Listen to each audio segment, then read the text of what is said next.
eu gostaria de fazer duas perguntas. Uma relacionada à prática que a gente sabe que já se tem. Gostaria que o João trouxesse um pouquinho, que ainda há um questionamento sobre o enfermeiro receber a mulher na maternidade, assinar IH, fazer internamento, fazer alta, toda essa parte de documentação, que eu sei que lá isso já acontece, e aqui ainda é uma barreira dentro dos hospitais, em especial porque nós já temos alguns hospitais, que não são a maioria, que contratam enfermeiros obstetras enquanto enfermeiros obstetras para exercer as funções de enfermeiros obstetras, porque, na maior parte, o que nós temos? Enfermeiros generalistas, contratados como enfermeiros generalistas, que têm especialização e atuam negociando plantão a plantão, né?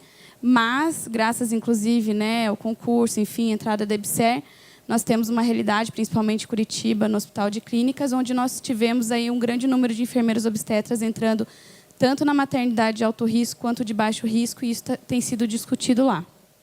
Outra coisa que eu gostaria de perguntar dentro dos estudos que vocês fazem é a questão do SUAB, de Streptococcus. Então, isso é uma coisa que ainda gera muita discussão. Fazer de rotina, não fazer de rotina, antibiótico de rotina, não de rotina. Enfim, é uma questão ainda que suscita muitas discussões, e eu gostaria de saber qual o posicionamento científico de vocês em relação a isso. Olha, essa questão do estrepto ela é bem complicada, porque a revisão sistemática da Cochrane mostra que você fazer a profilaxia intraparto reduz o risco de sepse neonatal por estrepto, mas não afeta a mortalidade, nem por sepse, nem a mortalidade perinatal global. Então, os trials envolvidos são 3 ECR de qualidade duvidosa que foram conduzidos há muito tempo, porque é difícil, depois que uma prática foi implementada, você deixar de fazer. Então, é pouco provável. É de Ismail, de Fiona Ismail e colaboradores dessa revisão. Então, é muito difícil, depois que uma prática foi introduzida, você deixar de fazer. Então, eu não acho que essa revisão ela não vai ser refeita, porque não vão ser feitos novos ECR. Então, a gente está lidando com evidências de muito fraca qualidade.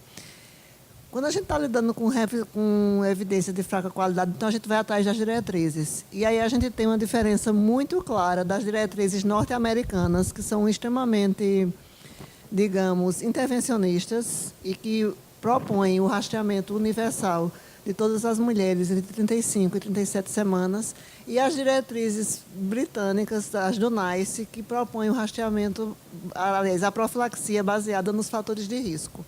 Lembrando que aqui no Brasil, na rotina do Ministério da Saúde, embora alguns estados, pelo menos São Paulo, eu tenho conhecimento, tenham incorporado a pesquisa de estrepto à rotina pré-natal, mas a rotina pré-natal do Ministério da Saúde não prevê o rastreamento universal de estrepto do grupo B.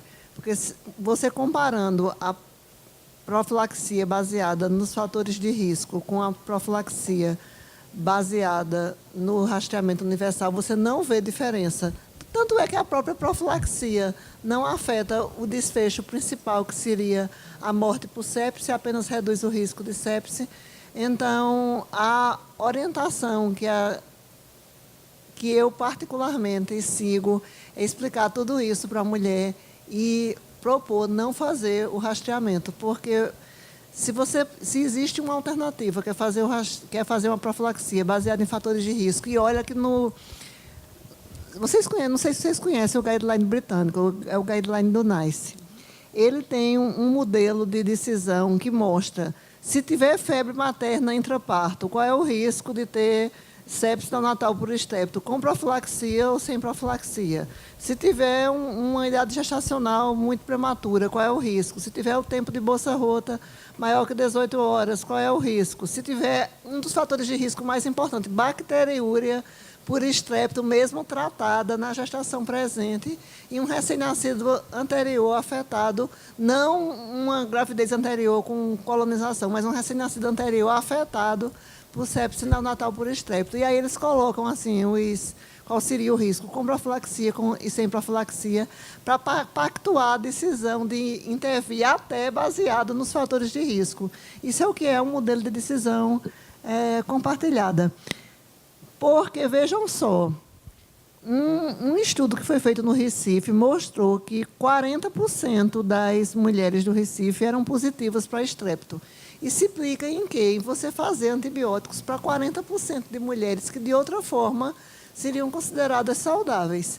Então, isso não somente implica em custo para o sistema de saúde, mas também, mesmo a gente usando profilaxia com penicilina cristalina, mas existe sempre o risco de induzir resistência bacteriana, mesmo com um espectro reduzido, e de você intervir no na colonização da flora do bebê. Então, são aspectos que eu vejo com extrema precaução, e eu não... Hoje, eu acho que eu fui uma das primeiras pessoas que começou a pesquisar estreptococo. Quando eu li pela primeira vez, eu achei isso fascinante, e eu acho que eu fui uma das primeiras pessoas a abandonar o screening, quando eu me convenci, lendo, assim, vendo... Porque quando sai, assim, sai uma revisão da Cochrane, mostrando... aí você dá o enfoque só. Antibiótico diminui a sepsis neonatal por estrepto. Você só pensa nisso. Aí você vai ver a qualidade dos estudos. Estudo antigo, muito heterogêneo, que foram classificados para baixo num sistema chamado GRADE, que é do Sistema de Avaliação da Qualidade das Evidências. Aí você vai ver, você fica mais reticente. Então, o que eu posso dizer para vocês é essa show aberta para discussão, mas, assim, não sou eu que penso assim. Pensam como eu as pessoas que elaboraram o NICE, e essa é a rotina que é seguida no Reino Unido, que não tem taxas de morte neonatal e sepsis neonatal por estrepto maiores do que as dos Estados Unidos, que seguem uma política muito mais intervencionista. A incidência de sepsis, não é nem de morte, de sepsis por neonatal por estreptococo do grupo B na Inglaterra, sem a profilaxia universal, é a mesma dos Estados Unidos com a profilaxia universal. Então, não tem sentido, pelo menos na realidade inglesa, fazer a profilaxia universal. Para eles não tem sentido. Logicamente que no Brasil é complicado, isso que a Melanie colocou. Não faz parte dos protocolos institucionais, mas o que tem acontecido é que, por exemplo, em Belo Horizonte, se um médico estiver assistindo o pré-natal da mulher, for um médico de família, ele solicita, ela acaba fazendo. Passa. Entendeu? E aí muitas já chegam com o resultado, né? Não é uma quantidade muito grande, não, mas nós temos um percentual de algumas mulheres que têm o resultado do exame. E, logicamente, se ela tem o exame, ela tem que tratar de acordo com o resultado. Se é positivo, tem que ser submetido à profilaxia. Diz um amigo meu, muito cuidado quando você pede um exame, porque o resultado vai chegar. Porque alguém tentou me dizer, mas olha, é muito bom a gente fazer esse swab, porque se ele vem negativo, a gente fica muito tranquilo e pode assistir o parto domiciliar, pode assistir na casa de parto, todo mundo fica tranquilo. Eu faço, mas tu não estás pensando no contrário, que o exame pode vir positivo, e aí vai atrapalhar todo esse teu plano de ter um parto desmedicalizado. Então, realmente, eu não acho esse um bom argumento, porque, assim... Não é verdade. Então, assim, tem esse... Eu falo a mesma coisa para as mulheres. Olha, muitas mulheres que querem um parto sem intervenção, às vezes até estão planejando um parto domiciliar, aí o exame lá do... Muitos estavam falando, mas vem cá, você não está planejando um parto no domicílio? Para que você quer fazer o exame? Ele pode vir positivo. Vai fazer o quê? Aí tem umas que fazem o seguinte, aí olha a letra lá na internet, não, antes de ir, a gente põe alho na vagina, que na hora de coletar o negócio dá negativo. Então, não dá, né, gente? Sabe? Sabe? Então... É porque tem estudo empírico que mostra que o alho... Tem estudo empírico que mostra que o alho, como uma cápsula, negativa o estrepto. Botando meu bedelho pediátrico, para mim tem duas questões. Uma, não mudou em nenhum estatisticamente os resultados perinatais do ponto de vista do bebê. Então trabalhar com fator de risco é muito mais pelo bom senso. E a segunda coisa é, pensando na microbiota, a gente está com uma chance muito grande de esterilizar uma flora muito bem-vinda ao bebê, simplesmente pelo medo de um resultado positivo que não tenha um impacto estatístico na prevenção da mortalidade neonatal por sepsis. Então, eu também me identifico com a decisão de trabalhar com estratégia de risco, valorizando a prematuridade e o tempo de bolsa-rota. Outra coisa que ela perguntou sobre essa questão da IH, por exemplo. Lá no Sofia, muitas de vocês já conhecem lá, é o seguinte: se a mulher não tem, chega ela é admitida pela enfermeira obstetra, ela mesma preenche a IH, acompanha o trabalho de parto da mulher, assiste o parto e dá alta. Algumas mulheres não têm nenhuma avaliação médica, porque realmente não tem necessidade. A questão da IH está bem clara. Tem uma portaria do Ministério da Saúde, que foi, acho que a 520, lá da época, 569, 570, tem várias portarias. Foi na época que o Serra era ministro da Saúde ainda, que autorizando a enfermagem de obstétrica a assinar a IH de parto normal. Parto normal assistido por enfermeira obstétrica. E se o hospital, hoje os códigos modificaram algumas coisas, se o hospital for hospital amigo da criança, o código é outro. Então não faz diferença se for um enfermeiro ou se for um médico assinando. Isso o sistema, por exemplo, a CISA-IH do Ministério da Saúde permite. Eu acho que cada local tem que definir isso. Agora, dependendo do lugar que o médico recebe pela IH, você entendeu? Aí ele não vai permitir que a enfermeira assine. Mas isso também está acabando. Não está tendo mais pouquíssimos lugares que médico está recebendo para o procedimento. Na maioria das vezes ele é assalariado do serviço ou recebe por plantão. Então não faz muita diferença do ponto de vista financeiro para o médico ser ele ou a enfermeira assinar a IH. Então são algumas questões de gestão aí que depende do faturamento do hospital, da gestão administrativa do hospital. A tendência é isso. Não, pagamento por procedimento é uma das coisas mais anacrônicas que existe. O sistema privado de saúde no Brasil ainda está muito atrasado em relação a isso, mas tem muitas operadoras que estão revendo. Por exemplo, operadoras de saúde que têm hospitais próprios, eles não estão pagando mais por procedimento.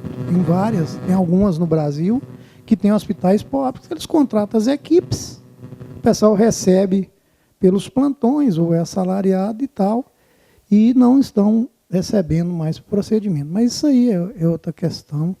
Nos Estados Unidos, eles já resolveram que até 2020, isso aí foi um acordo entre o governo americano, todas as operadoras de saúde e tal, que até 2020 eles vão acabar com o pagamento por procedimento. Vai ser pagamento por performance. Que todos chegaram à conclusão que o pagamento por procedimento é prejudicial à saúde dos americanos. Pronto. Inclusive as operadoras de saúde. E eles resolveram que ia acabar com isso. Acho que tem mais questões aí? Boa tarde. Meu nome é Lúcia, eu sou assistente social aqui do HU há quase 22 anos. E eu queria só esclarecer que hoje de manhã eu acabei saindo um pouquinho antes do debate, e eu queria colocar como que funciona o nosso fluxo de atendimento a paciente vítima de aborto, para a realização do aborto legalizado. Tá? Eu faço parte da equipe de acolhimento, eu faço parte também, eu represento o HU na rede de enfrentamento municipal de violência contra a mulher, violência doméstica e sexual, representando o HU. E dentro do nosso hospital, a gente tem acolhida, então quem recebe essa usuária, essa pessoa vítima, é o serviço social, somos nós que recebemos, a gente faz acolhida que ela merece, tanto da paciente quanto do acompanhante que ela traz junto com ela. Nós é que conduzimos ela até a unidade, até o pronto-socorro para ser atendida. Infelizmente, nós não temos uma unidade específica, um quarto só para acolher para ela, mas a gente procura, junto com a equipe de enfermagem, colocar ela num cantinho onde ela possa ter um pouquinho mais de privacidade, e a gente dá todo o atendimento para ela durante todo o processo que ela permanece aqui com a gente. Então, ela tem esse trabalho de acolhimento, sim.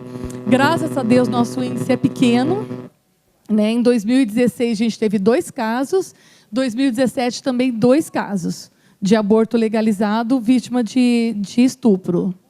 Tá?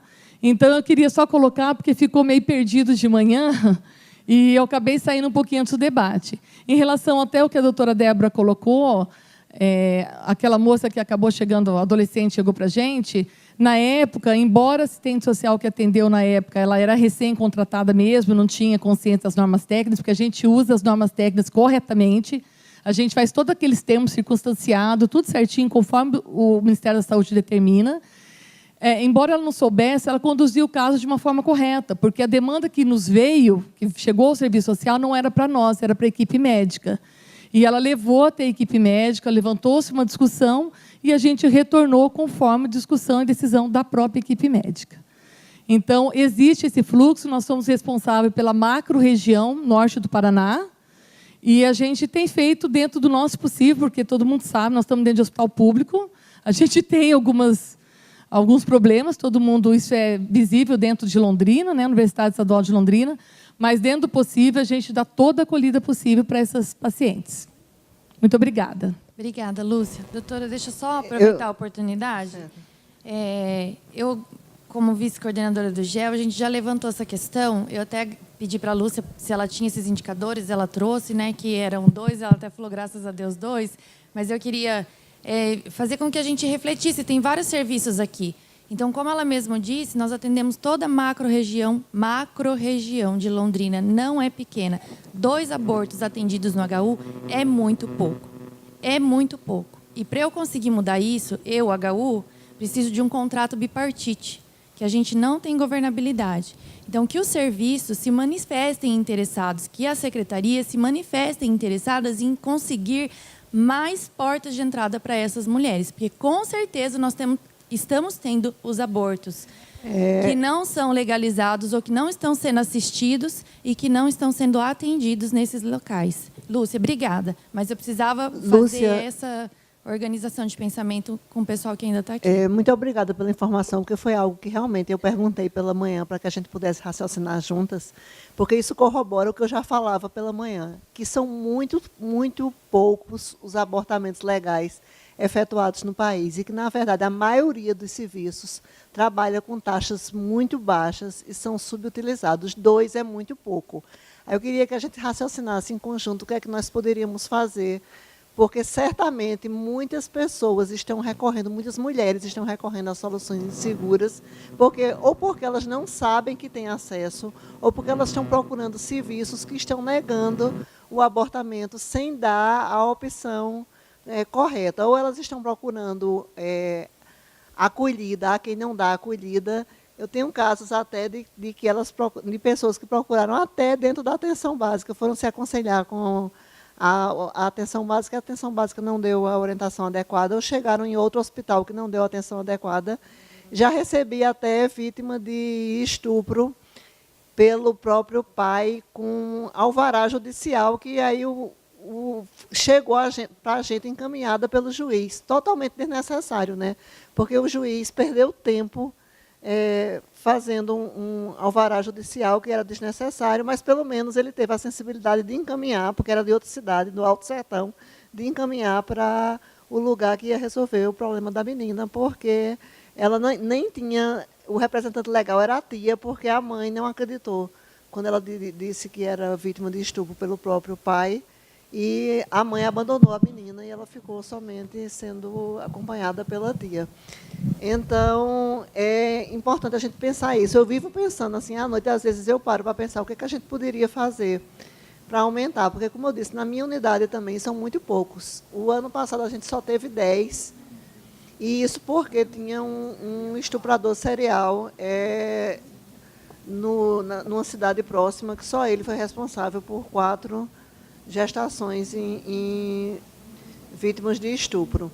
Então, eu acho que pensar junto, o que é que a gente pode fazer, além de empoderar as mulheres, mas assim, pensar junto com os outros centros, aumentar o acolhimento, que cada pessoa tenha pelo menos uma escuta compassiva dessas mulheres para orientar, para procurar o centro de referência e talvez campanha mesmo para sensibilizar, tipo assim, o vítima de estupro, procure, vítima de violência sexual, procure, estamos à disposição 24 horas. Você sofreu violência, pelo menos em Recife, está tendo uma campanha muito grande do serviço do Hospital da Mulher, que é da gestão municipal, está fazendo muito essa campanha. Foi uma campanha que se intensificou no Carnaval, de visibilizar e tornar visível. Assim, queremos que não ocorra, mas se acontecer, estamos à sua disposição para lhe acolher 24 horas por dia, todos os dias. Algo para assim, tentar acolher ao máximo e disponibilizar. Então, a gente tem que pensar junto, porque realmente é o contrário. Em vez de a gente ficar pensando, a mulher é uma potencial mentirosa, vejam como o serviço está sendo subutilizado. Enquanto somente 2 casos são atendidos, aquela pobre adolescente chega à 32ª semana sem que nenhuma providência tenha sido tomada, porque descobre que está grávida tarde demais ou é abandonada completamente, fica à margem do sistema. Então, tem muito mais mulheres à margem do que mulheres inseridas dentro do sistema. Esse seu dado serve para uma reflexão muito profunda. Eu sou Evaldir Bodin Filho, eu sou médico aqui de obstetrícia há 25 anos da UEL, faço parte do grupo também, fui a Porto Alegre. E eu só queria falar uma coisinha sobre esse do aborto. Eu tive uma paciente que ela se dizia vítima de estupro, eu tinha autorização de fazer o aborto legal nela, fiz o aborto legal, aí eu fui chamado na justiça, no fórum, porque foi uma combinação entre o namorado e ela para dizer que ela tinha sido vítima de estupro, e, na verdade, não era uma gravidez indesejada, e depois eles brigaram, o namorado foi e acionou, denunciou a ex-namorada, que era tudo mentira, e eu tive que ir lá explicar tudo que eu tinha feito e que eu tinha sido, vamos dizer assim, enganado, porque ela se dizia vítima de estupro. Então, quer dizer, a gente fica também numa situação que a gente age, mas a gente não sabe até onde está a verdade, né? Eu entendo. Eu já fui parar na delegacia de polícia e é algo muito pouco agradável, mas a gente que está a serviço de...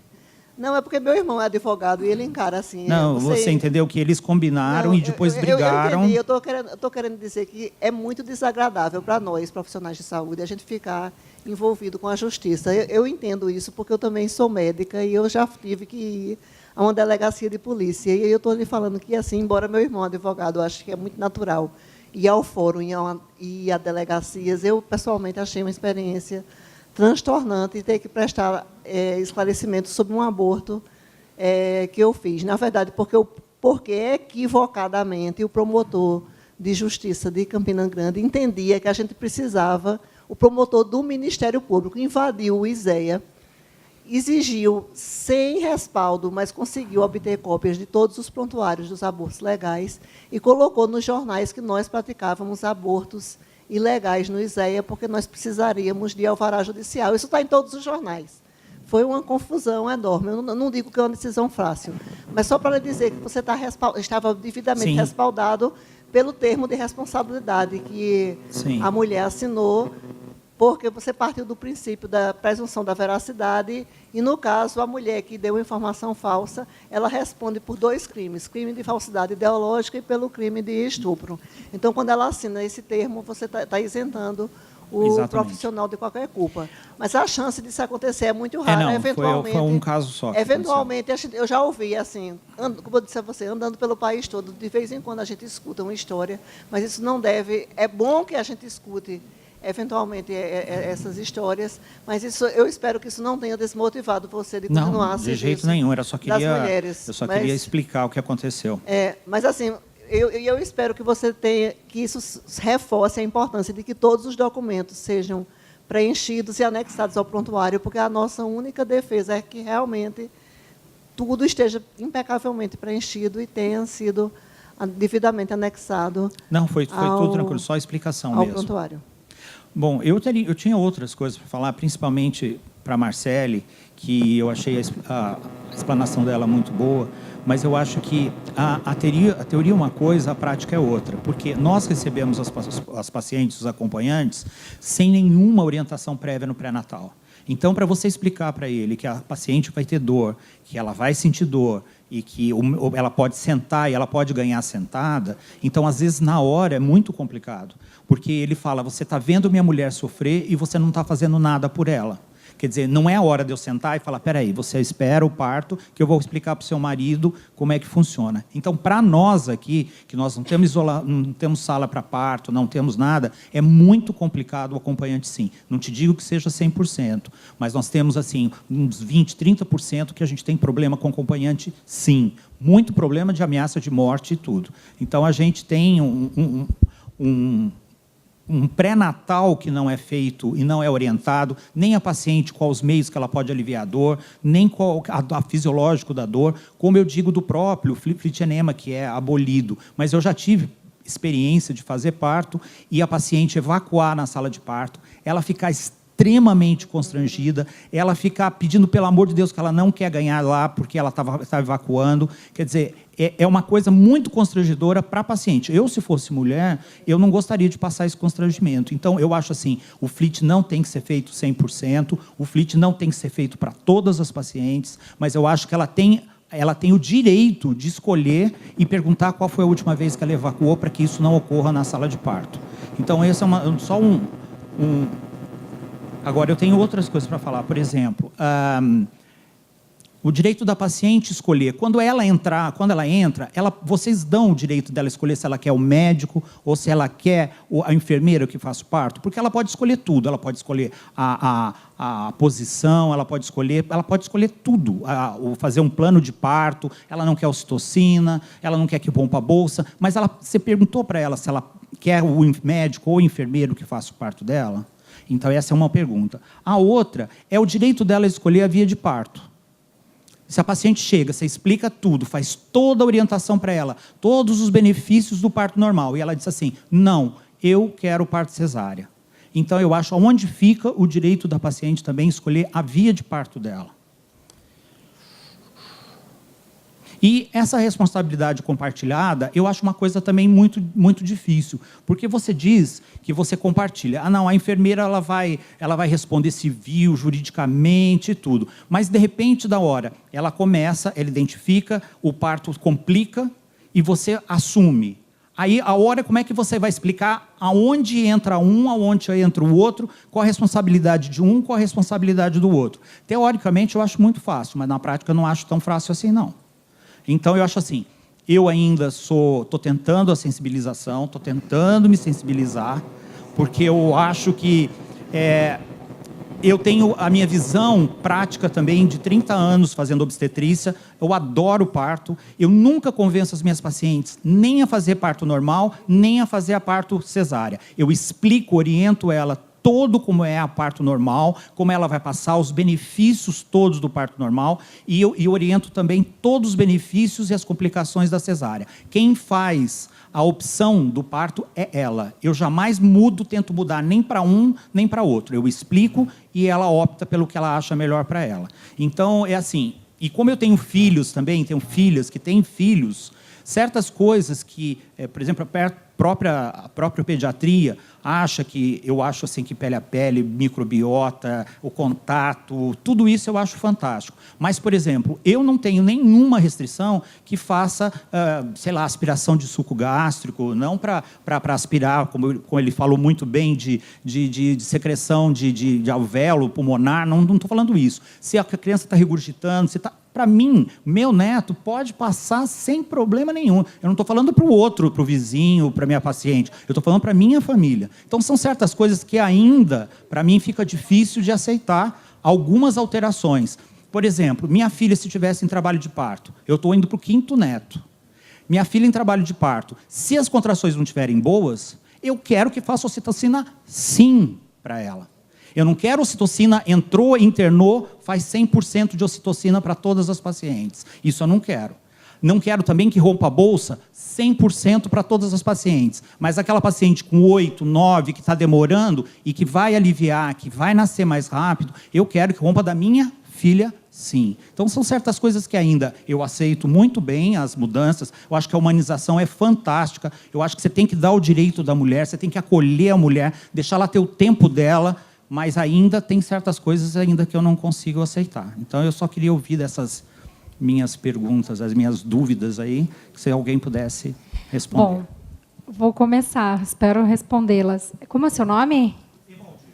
Evaldir. Então, assim, em relação ao acompanhante, no início da minha fala, eu falei sobre a importância de esclarecer ele sobre isso.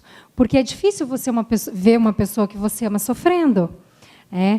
Por isso que a gente tem que fortificar o trabalho em rede.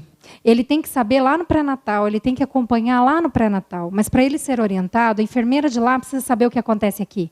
E é daqui e falar lá. Ou eles virem para uma consulta. A gente usou como estratégia gerencial ali consultas com a enfermeira da maternidade, além da visita. Então, ela ia numa palestra junto com o seu acompanhante, a enfermeira falava sobre a fisiologia do parto e todas as questões relacionadas, qual o papel dele, e reforçava na consulta de 37 semanas com a construção em conjunto do plano de parto. Então, a gente percebia que os casais que passavam por esses 2 processos estavam muito mais calmos e que o acompanhante contribuía. Claro, tinha um ou outro que, meu Deus, ela está sofrendo. Qual é o papel da equipe? O que o enfermeiro fazia? Chamava esse acompanhante, enquanto a mulher estava em trabalho de parto, porque isso não acontece na hora que está nascendo. Isso é durante o trabalho de parto, que leva horas. Tira esse acompanhante, conversa com ele, com certeza ele vai ficar mais calmo. Nós tivemos várias experiências dessa forma. Em relação à evacuação, nós mulheres, digo nós porque eu também pari, realmente, durante o trabalho de parto, dá vontade de evacuar. Só que se você faz um fletionema, a diferença é que as fezes vão ser líquidas. Vai ser muito pior e muito mais constrangedor.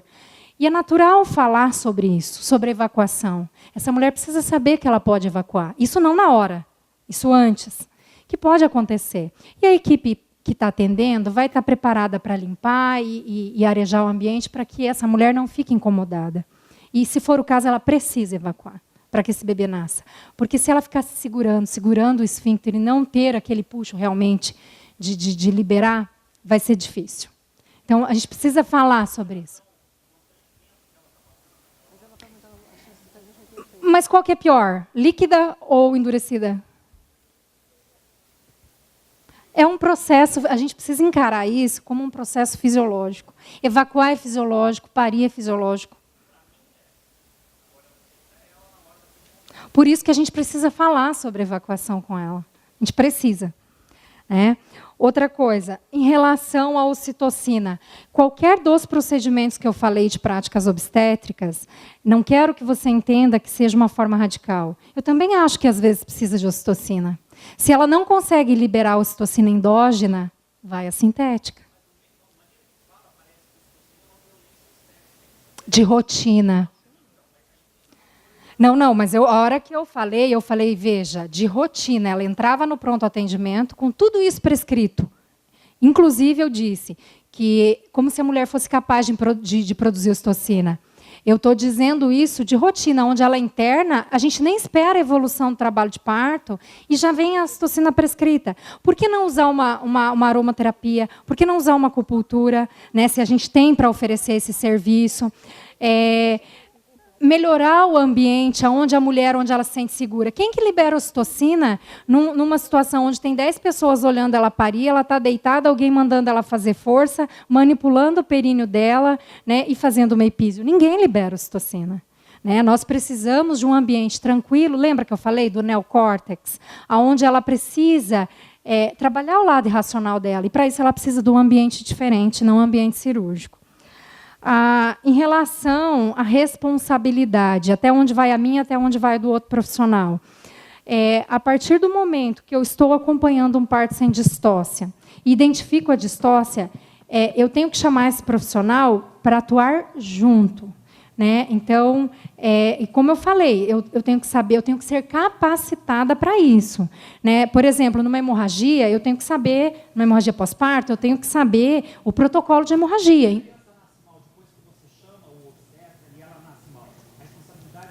Aí eu vou chamar o pediatra, a responsabilidade. Aham.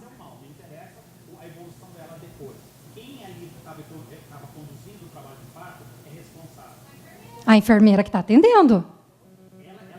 Sim, sim. E daí, se for levado, por exemplo, vamos estudar esse caso. E uma coisa no serviço é muito importante quando a gente tem a atuação da enfermeira. Teve alguma situação errada, eu vou chamar os envolvidos. Não para penalizar, mas para discutir aonde e se teve falha. Então, em algum momento, aonde foi a falha? Não, mas eu tinha que ter chamado profissional neste momento? Eu não identifiquei um DIP, alguma coisa? Então, nós vamos, mas alguma coisa, alguma falha teve ali. Então, nós vamos ter que discutir. Sim, já. Sim, mas a responsabilidade é dela. Se ela devia ter chamado e não chamou, ela vai responder. Se não foi identificada, ela fez tudo certo, é imprevisível, né? Em relação... Vamos falar. Bem, eu gostaria de complementar a fala do Marcelo aqui, porque nós temos 11 mil partos por ano. 80% dos partos são assistidos, dos partos vaginais são assistidos por enfermeiras obstetras. Essas situações que você colocou aqui, nós enfrentamos todos os dias, todas elas. Acompanhante preocupado, nervoso, é natural, óbvio, é normal. A função da equipe é cuidar da família, não é só da mulher, não. Tem que cuidar do acompanhante também. Por isso que é importante você ter uma equipe engajada que saiba lidar com essas situações. E nós, apesar de termos praticamente 100% de acompanhantes, muitos maridos, obviamente, companheiros, outros são as mães, etc., outras companheiras, amigas, de todo tipo. Nós raramente temos problemas com acompanhante. E quando tem, é tipo assim, o que a acompanhante faz? Eu quero conversar com o médico, como se fosse a enfermeira está lá. O que a enfermeira vai lá? Chama o médico vai lá, conversa com ele. Na grande maioria das vezes, tranquiliza. Ele só quer informação, quer saber o que está acontecendo. Isso é função da equipe prestar isso. Não, ameaça também tem. A gente recebe ameaça também. Agora, o que eu vou fazer? Sabe? Nenhuma delas se concretiza, sabe? Nenhuma. Zero concretização de ameaça. Não tem. Não existe. Isso, para você, que a gente tem isso. É 100% de acompanhante no parto, com 900 partos por mês. Tá? 25% de cesariana, 900 partos por mês, 80% dos partos assistidos por enfermeiras obstetras. Isso nós temos experiência e nós podemos contar. Se alguém quiser escutar a experiência da gente, é importante para quem tem essas preocupações, que é natural. Você pode ter um acompanhante com problemático e depois achar que aquilo vai ser uma constante, vai ser sempre assim, mas não é. E o que não pode é a gente penalizar, por causa de a gente restringir. Então, isso é uma coisa. Outra coisa também, processo médico, todo lugar vai ter, com enfermeiro, com médico. O que vai definir se você vai ser mais processo ou não. Quanto mais problemas você tiver, complicações, maior a chance de você ter processo. E quanto menos você praticar a medicina baseada em evidência, mais chance de complicação você vai ter. Então, mais processo vai ter. Já tem vários estudos mostrando como reduz drasticamente a incidência de processos éticos, profissionais, ou mesmo processos cíveis, legais, criminais na instituição, quando começa a aplicar aquilo que a boa prática recomenda. É a principal defesa que existe. E ter equipe para lidar. Primeira coisa, você partir da... Agora, quem é o responsável, gente? Olha, eventos adversos acontecem todos os dias. Não necessariamente isso é falha da assistência. Pode ser e pode não ser. Se for falha da assistência, quem for investigar, por exemplo, na maioria das vezes o processo é cível. Hoje, raramente, nós temos lá processo criminal. Que o processo criminal existe uma individualização da responsabilidade. Hoje, praticamente zero processo criminal. O que temos é processo civil, ou seja, é processo por indenização, por danos morais. Ou ético, quando vai lá para o Conselho Regional de Medicina. Ninguém está preocupado em denunciar médico no Conselho Regional de Medicina, mas também não. Sabe? A não ser quando seja coisas assim muito mais relacionadas para a questão muito da relação médico-paciente individual, que às vezes chega alguma coisa no Conselho Regional de Medicina. Então, nesses casos, quando você tem uma assistência compartilhada, na maioria das vezes os processos que chegam são cíveis, e ele é direcionado à instituição, não é às pessoas individualmente. Agora, um processo criminal pode acontecer? Pode. Aí o que vai acontecer? Tem que abrir um inquérito policial, que vai ser comandado por um delegado de polícia, ou o Ministério, a pessoa denuncia na delegacia ou no Ministério Público. Se for na delegacia, o delegado abre um inquérito, vai chamar, pedir, mandar uma carta para o diretor do hospital pedindo que todos que estavam na assistência compareçam à delegacia. E todo mundo tem que ir. Já estou acostumado com delegacia, não me preocupo mais com isso mais, não. Tem um colega americano, o Rosenthal, ele falava que toda quarta-feira ele destinava para ir à corte. Era o dia dele ir à corte. O obstetra americano já está acostumado demais com essas coisas. Eles não se preocupam em ir à corte. Então, assim, a responsabilidade, por exemplo, quando é civil, na maioria das vezes é o hospital. O agente, quem faz a denúncia, tem que provar a culpa do funcionário para poder receber e ser condenado. No processo criminal é mais complicado ainda, tem que ter perícia. O perito que vai identificar quem cometeu uma falha qualquer, que pode ser caracterizada como imprudência, como negligência, como imperícia. É a coisa mais difícil que tem. Se o médico cumpriu com o seu dever, o médico não tem dever de resultado. A atividade é meio, ele tem o dever de usar todos os seus recursos disponíveis de diagnóstico e tratamento para que aquilo não tivesse acontecido. Se ele utilizou tudo, a chance de ser condenado é zero.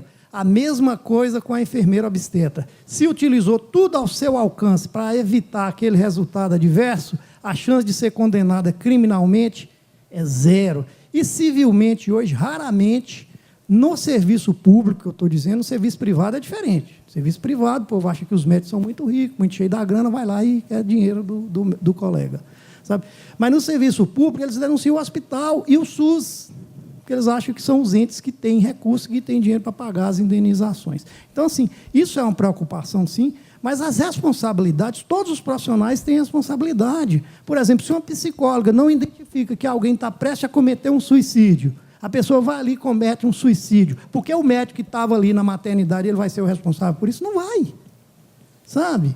Se a pessoa, se quiser denunciar, quem quiser denunciar, vai ter que denunciar o psicólogo, que não identificou, se alguém da família quiser, que aquela pessoa estava prestes a cometer um suicídio, devia ter sido internado, não foi, coisas desse tipo. Então, qualquer profissional, as responsabilidades individuais de quem tem profissão registrada e regulamentada são muito claras, sabe?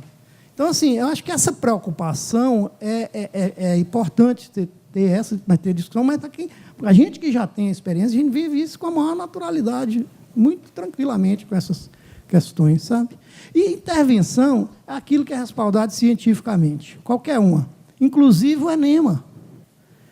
Se a mulher, se você perguntar para ela, qual foi o último momento que você evacuou? Ela fala, tem mais de 12 horas que eu não evacuo, eu evacuei tem mais de um dia. Você faz o exame, vê que tem fezes na ampolha retal, e você discutir para ela, olha, agora, tem outro detalhe, por que as mulheres, durante o trabalho de parto, elas podem ir no banheiro evacuar? O problema é que o povo põe as mulheres na cama, não pode sair, não pode levantar, não pode fazer nada. Agora, se ela está em trabalho de parto, e durante o trabalho de parto tem vontade de evacuar, ela vai lá no banheiro e evacua. Você entendeu? Deixa eu só fazer Mas pode ser o bebê só um nascendo. pouquinho, professor. Nós temos mais 10 minutos para o professor Ricardo e para a Marcele responderem alguma pergunta que vocês tenham específica para eles, porque eles têm que sair para pegar o voo, senão eles vão perder. E a Marcele tem uma pergunta escrita aqui que ela quer responder, que eu acho que o professor Ricardo também pode ajudar. Eu acho que você, como avô, não pode estar envolvido na assistência ao parto do seu neto.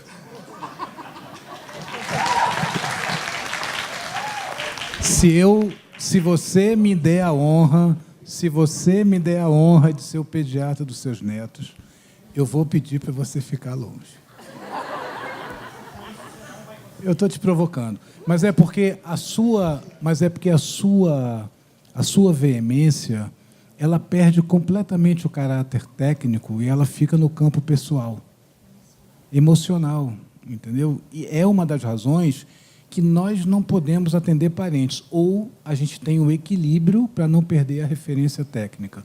Eu tenho certeza que se você fosse pediatra e tivesse acesso à literatura falando sobre o reflexo vagal, você não ia concordar que o seu neto fosse aspirado. Eu tenho certeza, porque não é pessoal, é técnico. Agora, deixa eu colocar uma outra coisa.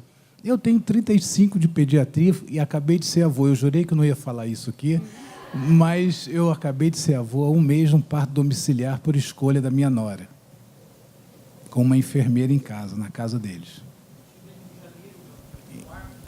Um parto domiciliar programado. Mas deixa eu te dizer uma coisa. Eu vou propor a vocês que leiam, sem vício de origem, eu vou propor a você que leia Michel Audin. Porque uma das coisas que, talvez até pelo visionarismo, é muito difícil você conseguir aplicar o que ele fala, ipsiliteris, na porta de entrada do que eu imagino que você está no pronto-socorro. Mas o que está acontecendo com as mulheres é que elas não estão tendo pais para parir. Nós não estamos garantindo o direito à privacidade das mulheres. Nós não vamos fazer essa reflexão de como nós estamos assistindo e aceitando e recebendo a gestante em trabalho de parto. Porque o que eu tenho observado de que quando a gente consegue colocá-las em privacidade e deixá-las em paz e simbolicamente ocorrer o que é muito difícil, a neutralização da atividade cortical do cérebro dela, que é a atividade da razão, que é aonde se dá a maior síntese do hormônio que nos deixa mais estressado, que é a adrenalina, nada dá certo no parto. Então, isso que você está colocando, você tem razão, porque você não está mentindo. Mas eu te convido a botar essa mulher num quarto escuro, com privacidade, com pouca gente entrando, onde ela possa exercer o seu direito original de parir como um ser mamífero. Eu te proponho esse pensamento, não precisa você me responder agora, mas eu te proponho isso porque a diminuição da atividade cortical dessa mulher vai fazê-la parir em paz. E o acompanhante dela vai ficar em paz também. A sua diminuição da sua atividade cortical no atendimento a ela faz também uma menor síntese de adrenalina dela. E a ocitocina é um hormônio tímido. A ocitocina é produzida marcadamente numa relação sexual, inclusive por homens. Nenhum de nós aqui tem relação sexual de portas abertas, de luz acesa, com 10 pessoas olhando. Nenhum de nós. Nenhum de nós chama o fotógrafo para a lua de mel. Vocês chamam o fotógrafo para a lua de mel para fotografar a primeira noite de núpcias? Então não pode chamar para o parto. Não vai produzir nenhuma gota de... Então não vai dilatar o colo do útero. Então vai ter vergonha de evacuar. Porque tem duas coisas que a gente está precisando estudar muito, que é a ocitocina e, modernamente, a melatonina. A síntese de melatonina produzida pelo escuro, ela aumenta toda a ação da ocitocina. E as mulheres esquecem o que estão passando naquela sala de parto. Tanto é que vão ter outros filhos. Esquecem até quando são atendidos, cala a boca, abriu a perna, foi gostoso para fazer, abre a perna que vai parir, porque isso é falado na sala de parto. Está menos, mas isso é falado. Mas eu também te convido a estudar um capítulo do Nascer no Brasil, quando fala da autorização da escolha da via de parto. Eu concordo com você que é o pré-natal tem um buraco. Mas o que eles provam cientificamente é que quando a gente usa o pré-natal para informar ambas as possibilidades, porque eles partem do pressuposto, e eles perguntaram isso, que a grande maioria das mulheres partem do pressuposto preferindo cesáreas, quando eles passam 9 meses no trabalho de parto falando das vias, elas chegam às 40 semanas preferindo o parto normal. Então, a gente tem que fazer a reflexão, eu concordo, do que está havendo. Agora, o direito de escolha, nem a mulher pobre, nem a mulher rica tem. Eu acho que não tem, e eles provam isso. Porque a mulher rica, quando quer fazer um parto normal, não consegue. E a mulher pobre, quando quer fazer uma cesárea, não consegue. Porque a gente não atende ela na cesárea no SUS. A gente deixa ela gritando na sala de parto e não opera ela. A gente opera ela por comodidade, porque o outro plantão enche o meu saco que eu pego a sala de parto com 3 trabalhos, todo o plantão. Então, eu tenho que liberar a sala. Eu peguei uma paciente com plano de parto e ela me pediu o que ela queria e nasceu exatamente como ela queria. Olha, você vai ficar surpreso com o que eu vou lhe falar.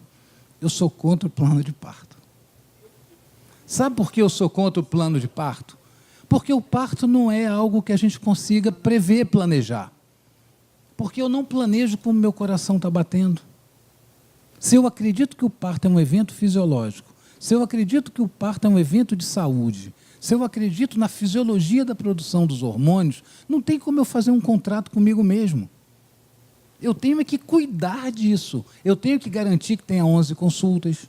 Eu tenho que garantir que ganhe 10 quilos, 9 quilos, 12 quilos, que a sorologia seja repetida e a segunda, e lá na frente repetir o HIV. Eu tenho que garantir o acesso ao sistema de saúde. Isso eu tenho que garantir. Se quer conversar comigo de plano de parto, chega e, por sinal, os nossos indicadores, porque eu pessoalmente acho um desastre o que está acontecendo no Brasil, e uma das coisas que me fez pensar essa, sei lá, que N aula é, se eu estava trabalhando ou não para o governo Temer, e eu não trabalho para o governo Temer. Agora, o que eu quero te dizer é que a cobertura de pré-natal do Ministério da Saúde na rede pública é boa, surpreendentemente boa, feita por médicos de família, feita por enfermeiras, feita por obstetras, no posto, é surpreendentemente boa. E eu canso de ver na rede privada, na minha cidade, pacientes com planos de saúde pobres serem abandonadas nas maternidades privadas quando tem eclâmpsia, quando tem bolsa-rota prolongada, porque os colegas não estão ali para ganhar R$500 para atender uma mulher com pré-eclâmpsia na rede de saúde suplementar, e abandonam as mulheres.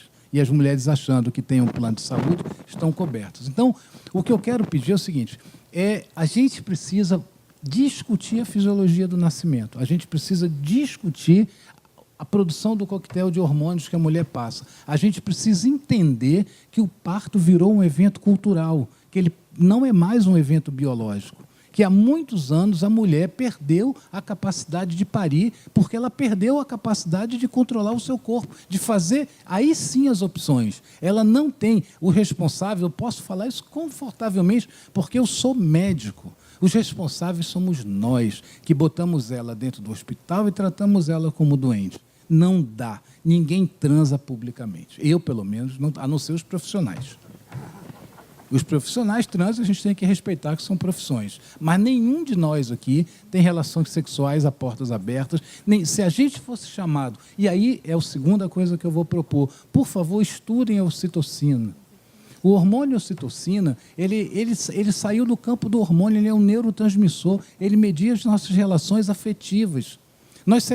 Você secreta ocitocina quando o seu cachorrinho vai lá te lamber quando você chega em casa. Isso é provado por uma pesquisadora de nome complicadíssimo, que eu não sei repetir, sueca, Kervin, a Melania, que é nosso backup científico, Kervin...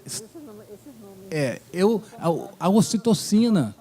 A gente precisa estudar isso. O que acontece, eu concordo com você, é uma guerra a maternidade. Se você está na porta de entrada, é uma guerra.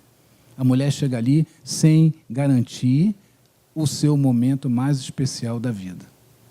Agora, não justifica um erro pelo outro.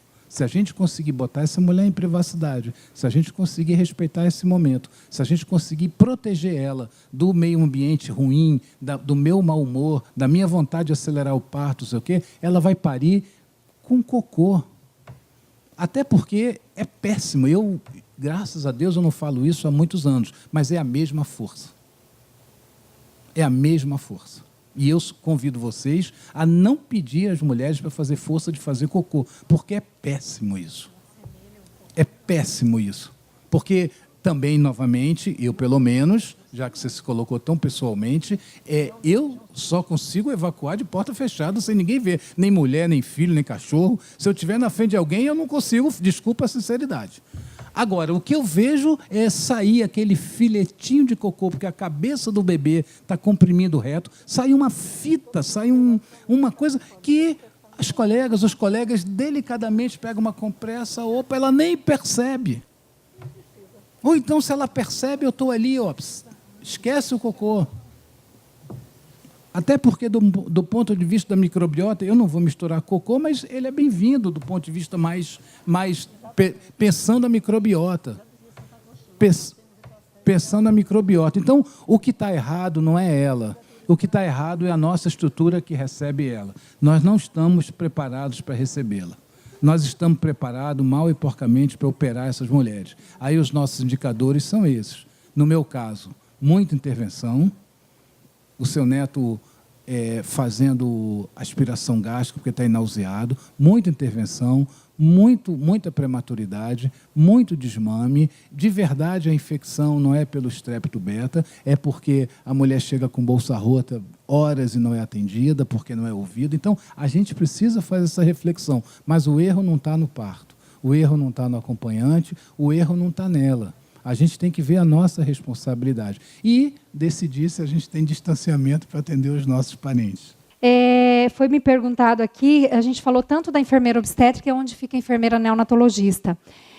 Na verdade, a enfermeira neonatologista ela é muito bem-vinda na equipe. Até nós temos um parecer do Corém Paraná, onde a gente especifica quem deve estar na sala de parto. E temos também a portaria 371, que fala que é o pediatra, né, ou de preferência neonatologista, enfermeira neonatologista ou enfermeira obstetra.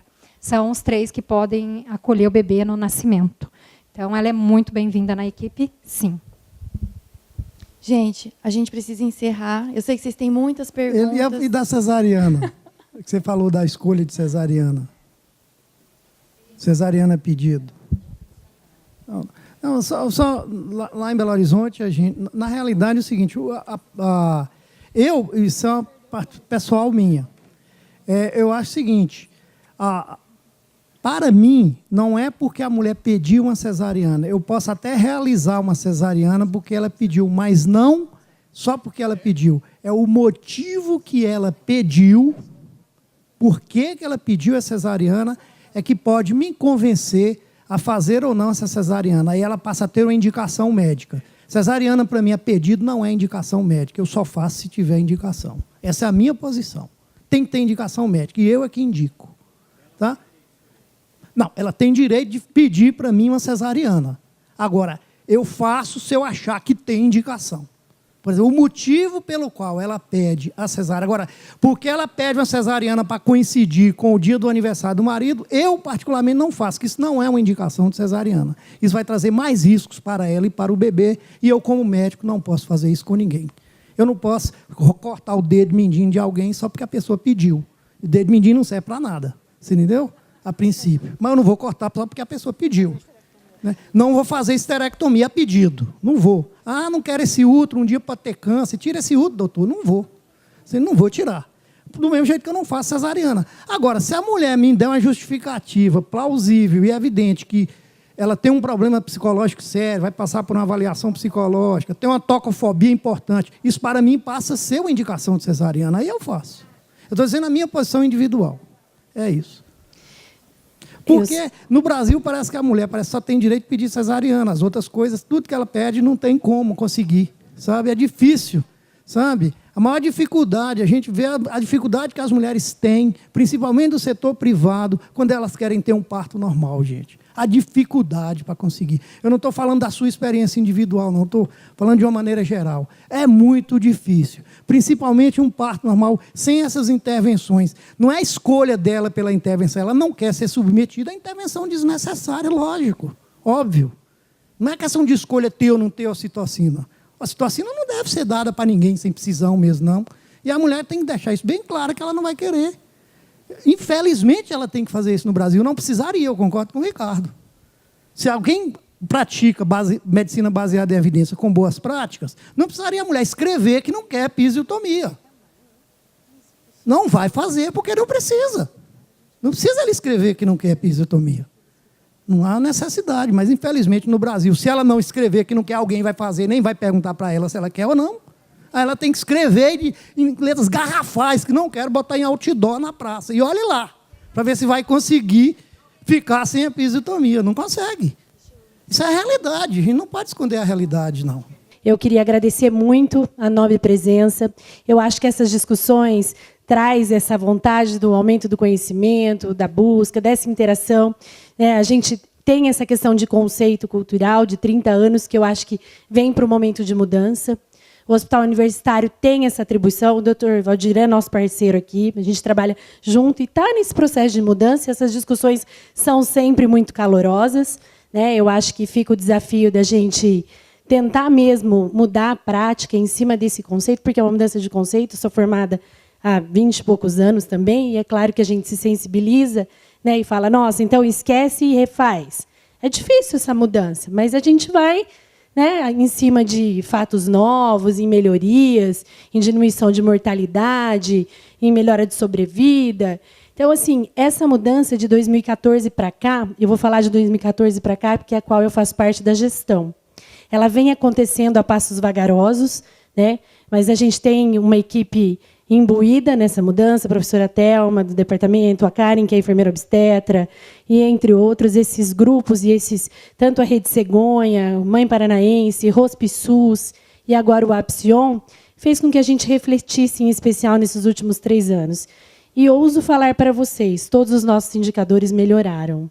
Então, eu acho que é um privilégio o Hospital Universitário poder participar dessa transformação. Talvez a gente não consiga fazer tudo, mas o pouco que a gente conseguir avançar, enquanto rede de atenção, a gente já vai ter ganhos significativos para a população. Lembrando que nem todos os pacientes que chegam à nossa porta têm a oportunidade de serem acompanhados no nosso ambulatório. Então, muitas vezes chega e a gente não teve oportunidade de preparar essa gestante como a gente queria. Então, as rodas de conversa, o acompanhamento do pré pela enfermeira especializada, a transferência, a gente tem uma distância de mais de 10 quilômetros do nosso ambulatório até aqui. Então, nós estamos organizando práticas integrativas que a gente possa trazer essa gestante num determinado período da gestação para que ela visite a maternidade, para que a gente faça e minimize todas essas ocorrências que, infelizmente, ainda fazem parte da nossa realidade. Eu acho que ganha todo mundo com essa discussão, a gente não sai completo, fica aí ainda o desafio de novas aproximações, mas o meu muito obrigado em nome do Hospital Universitário pela presença de vocês, por terem dedicado o tempo, por terem partilhado conhecimento. Que seja o primeiro de muitos e que a gente tenha mais oportunidades de ter vocês conosco.